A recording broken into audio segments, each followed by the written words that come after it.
How far would you go to keep your kids from suffering? A New Jersey family picked up and moved halfway across the country for easy access to marijuana for their 3-year-old daughter. It's a controversial decision, and some argue giving marijuana to children is just too risky.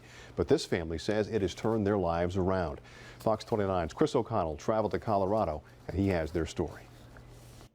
A little fussy with her food, Vivian Wilson is like most 3-year-olds at the dinner table, with one small exception. Hey, Viv, you want to take your medicine? Vivian is taking cannabis-infused olive oil. So this is Vivian's primary cannabis medicine. It's a strain called Charlotte's Web. It's medicine made from marijuana. This actually was a great batch. 2 syringes 3 times a day. Vivian has a form of epilepsy called Dravet syndrome. It's a very severe form of epilepsy that does not respond really well to pharmaceutical. Soon after she was born, Vivian started getting epileptic seizures, some lasting for an hour or more.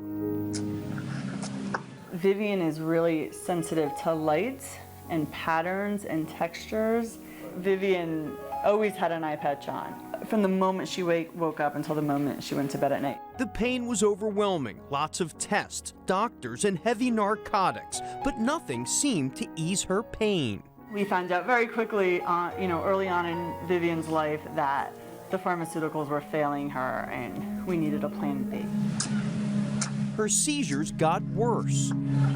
So many pictures we look at her from the past, she's just a sad-faced kid. We can't go anywhere, we can't do anything, we were trapped in the house. The family from Scotch Plains, New Jersey heard from a friend cannabis oil had been proven effective in treating kids with Vivian's condition. Desperate for relief for her daughter, Vivian's mom, who works for a major pharmaceutical company, gave cannabis a try. Before cannabis, Vivian had tried 7 or 8 pharmaceutical meds and, in my books, failed them all. She continued to seize, had no quality of life, couldn't leave the house.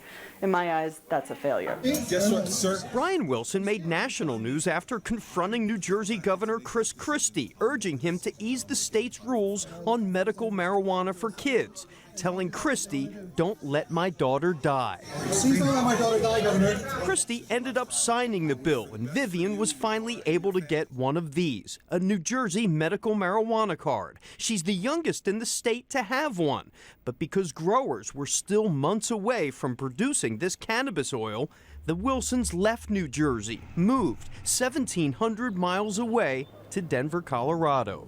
We tried our hardest, but there's only so much activism you could take before you got to stop and say, well, I need to stop and take care of my child now. The Wilsons are part of a growing community called marijuana refugees, moving to places like Colorado and Washington State where there's easy access to pot. Governor Christie's always talking about we don't want to be like Colorado. You want to be like Colorado. Colorado has a working law. So nowadays, along with the special high-fat diet, She gets 4 grams of fruit with her meal and 3 doses of cannabis oil a day, Good girl. the Wilsons now say they have a new life. The first time we gave Vivian THC, she got a little stoned. She was happy, smiling, and she didn't have a seizure all day. It was the first time in 1.5 years that I felt like her brain had calmed down. These days, Vivian's eye patch is gone, seizures are almost non-existent, and the family is doing things they never thought possible just weeks ago. Just this weekend, we went to Red Rocks Amphitheater, and it was 90 degrees and really sunny. We couldn't have even dreamed of doing that last summer. She didn't leave the house last summer at all. The Wilsons someday hope to move back to New Jersey once the law catches up with their daughter's needs. This is about medicine. And if you're not treating it as such and you're just thinking, oh, some people need pain, you don't understand it. You need to get educated. You need to start listening to the people. Part of this move wasn't just for Vivian, it was for our whole family. We needed an improved quality of life, and we absolutely have that now. In Denver, Colorado, Chris O'Connell, Fox 29 News. One more. Good girl. The Epilepsy Foundation is fighting for what it calls compassionate access to cannabis oil for children nationwide. Meanwhile, opponents argue that we don't yet know enough about the long-term effects of giving cannabis oil to children. A home